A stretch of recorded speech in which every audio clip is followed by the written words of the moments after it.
পরিবার পরিজন নিয়ে তো দুর্ভোগে পড়তে হবে, রিক্সা চালাইতে না পারলে আমরা কিভাবে জীবন যাপন করব। চট্টগ্রাম নগরীর গুরুত্বপূর্ণ ও ব্যস্ততম একটি সড়ক দেওয়ানহাট বারিক বিল্ডিং। ব্যাংক ও বাণিজ্যিক এলাকা আগ্রাবাদ, সমুদ্র বন্দর, বিমানবন্দর, সিপিজেড, কেপিজেড সহ গুরুত্বপূর্ণ রুট হওয়ায় গাড়ির চাপ থাকে সবচেয়ে বেশি। প্রতিদিন সকাল থেকে রাত পর্যন্ত যানজট এই সড়কের নিত্য নৈমিত্তিক ব্যাপার হয়ে দাঁড়িয়েছে। এই সড়কেই প্রতিদিন চলাচল করে কয়েক হাজার রিক্সা।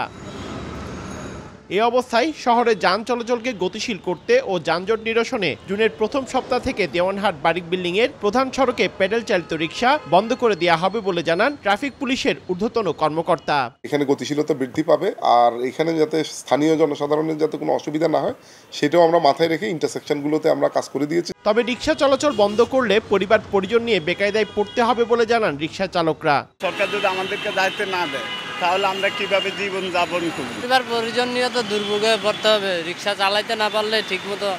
নগদে 500 টাকা বা তার বেশি পেমেন্টে পেতে পারেন ঢাকায় জমিসহ 20 কোটি টাকার পুরস্কার।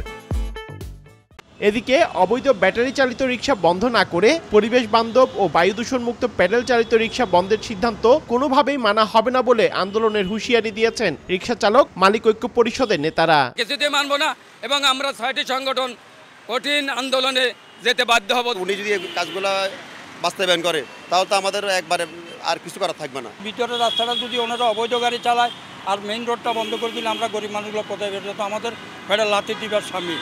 এর আগে 2009 ও 2019 সালে রিক্সা চলাচল বন্ধের সিদ্ধান্ত নেওয়া হলেও বাস্তবায়ন করা সম্ভব হয়নি। নগরীতে বৈধ প্যাডেল চালিত রিক্সার সংখ্যা 70,000 হলেও অবৈধভাবে নগরী দাপিয়ে বেড়াচ্ছে আরও কয়েক লাখ। দেওয়ানহাট থেকে বারিক বিল্ডিং পর্যন্ত প্যাডেল চালিত রিক্সার বন্ধের সিদ্ধান্ত সফল হলে পর্যায়ক্রমে জিএসি কিংবা লালখানবাজার এলাকা থেকেও রিক্সা বন্ধের আওতায় আনা হবে। নাগরিক দেওয়ানহাট এলাকা থেকে পার্থপ্রতিম বিশ্বাস, সময় সংবাদ, চট্টগ্রাম।